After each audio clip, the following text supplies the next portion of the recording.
ئۆپەراسیۆنەی ئەم جارە ئۆپەراسیۆنی تەواوی زەمینیە کە لە هەرێمی کوردستاندا دەستی پێکردووە. تورکیا لە ئۆپەراسیۆنی چنگی هەورە بروسکە لە نیسانی 2021 بە قوڵایی 7 کیلۆمەتر لە بەرواری باڵا بە دیاریکراوی لە هەرورێ گوندی هەرورێ و کێستە هاتە ناوەوەی هەرێمی کوردستان. بەڵام لە ماوەی 2 هەفتەی ڕابردوودا تورکیا ئۆپەراسیۆنی زەمینی تەواوی لە هەرێمی کوردستاندا دەست پێکردووە و لە چوارچەوەی ئۆپەراسیۆنەدا تورکیا بە قوڵایی 8 کیلۆمەتری تر هاتۆتە ناو هەرێمی کوردستانەوە کە لە ئێستادا 15 کیلۆمەتر دەکات کە گەیشتۆتە کانی بەلاوێ و بابیرێ و لەوێشەوە ئۆپەراسیۆنەکەی درێژ کردوێتەوە بۆ خۆرهەڵاتی بەرواری باڵا بۆ گوندی دەرگەلێ میسابەگی و سەربازانی تورکیا چوونەتە ناو گوندی دەرگەلە میسابەگیەوە. هاوڵاتیەکانیان ئاگادار کردوێتەوە کە دەبێت لە ماوەی 2 ڕۆژدا گوندەکەیان چۆڵ بکەن، ئەگەر چۆڵی نەکەن ئەوە بە تۆبارانی ناو گوندەکە دەکەن و بەهێز گوندەکە بە هاونیشتیمانیانی ئەو ناوچەیە چۆڵ دەکەن. لە ئێستادا لە ماوەی 2 هەفتەی ڕابردوودا گوندێک بە تەواوەتی چۆڵ بووە کە گوندی دەرگەلە میسابەگیە و مەترسی هەیە لەسەر گوندەکانی کانی بەلاوێ، بابیرێ، بازی و گوندی بازی لە ئێستادا بە تەواوەتی چۆڵ بۆ لە گەشتیارەکان و بەشێکی هاونیشتیمانیەکانیش بەجیان هێشتووە، بەڵام بە تەواوەتی چۆڵ نەبووە کە بڵین کەسی تێدا نەماوە ناو گوندەکە.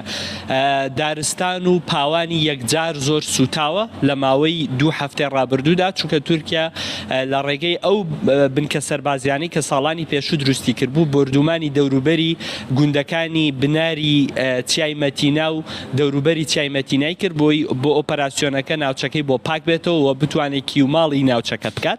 تورکیا لە ئێستادا مەبەستێتی کە لە ڕێگەی ئەو خاڵی پشکنین یاخود زاڵگەی کە دروستی کردووە لەکانی بەلاوێ هەموو جموجۆڵێکی هاوڵاتیانی مەدەنی لە ناوچەکەدا ڕابگرێ بۆی بتوانێت ئاسانتر لە زەمینەوە سەرباز بگوازێتەوە بۆ بەریسکێ و دیۆکێ و دواتریش بگات بە چای حەوت تەبەق، دواتر بتوانێت زنجیرە چای گارە لە قەزای ئامێدی دەست بەسەردا بگرێت. بەردەوامی ئۆپەراسیۆنانەی تورکیا لە ناو خاکی هەرێمی کوردستاندا مەترسیەکانی لە دەستدانی خاکی هەرێمی کوردستان چۆن دەبێت؟ بەدڵنیاییەوە کەم ئۆپەراسیۆنە بەو شێوازە بەردەوام بێ و تورکیا بتوانێت ئامانجەکەی خۆی بەدەستپێنێ کە گرتنی چای گارایە. ئێمە پێشتریش ڕامانگەاندووە کە 170 بۆ 75 خاکی دهۆک حکومڕانیەکەی دەکەوێتە ژێر ڕکێفی تورکیاوە و حکوومەتی هەرێم حکوومەتی عێراقیش ناتوانن بە هیچ شێوازێک دەسەڵاتیان بەسەر و ناوچانەدا هەبێت. 39 گوند بە تەواوەتی لە دەوروبەری چای گارە چۆڵ دەبن.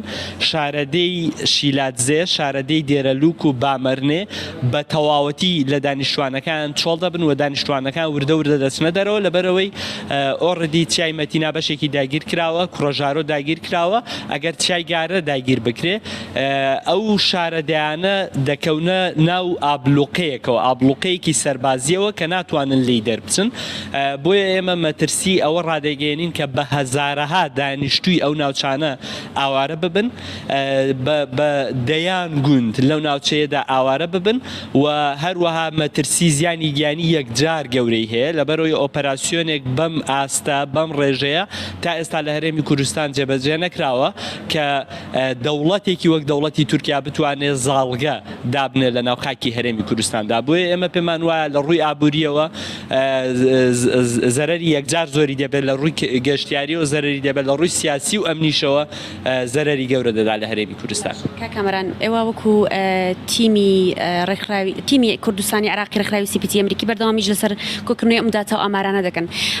هەوڵەکانتان بۆ قسەکردن لەگەڵ حکوومەتی هەرێمی کوردستان و عێراقچی بۆی بتوانن بەربەم لەشکرکێشی وڵاتی تورکیا بگرن کەەوە تا ئێستا ماوەی چەند هەفتەیەکەم ئۆپەراسیۆنە نوێ لە ناو خاکی هەرێمی کوردستاندا جێبەجێ دەکرێت، بەڵام تاوەکو ئێستا هیچ لێدوانێکی فەرمی لەلایەن هەردوو حکوومەتی هەرێمی کوردستان و عێراق و بەرپرسەکانیان بڵاو نەکراوەتەوە قسەیان لەسەر نەکردووە.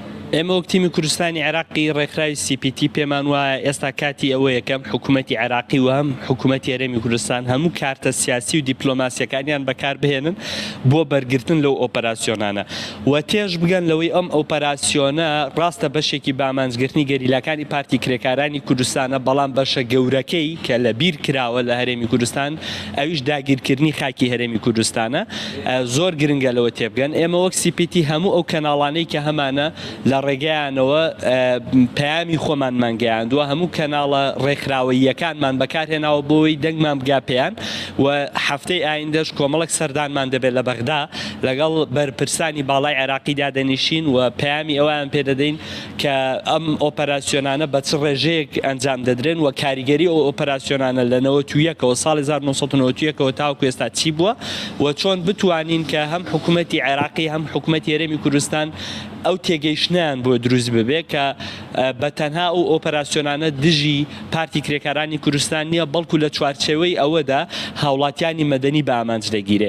ئێمە بەپێی ئەو داتانی کە لە بەردەستی ئێمەدایە لە ساڵی 1991ەوە تاوەکو ئێستا 702 هاوڵاتی مەدەنی لە هەرێمی کوردستان بۆتە هۆی بوونەتە قوربانی بەهۆی بۆردومان و لەشکرکێشەکانی تورکیا. ئەگەر ئۆپەراسیۆنەکان بەم شێوازە و بەم ڕێژەیە بەردەوام بێ دوور نییە بە سەدەها خەڵکی تر لەم ساڵدا بەهۆی بۆردومانەکان و لەشکرکێشەکانی تورکیا ببنە قوربانی.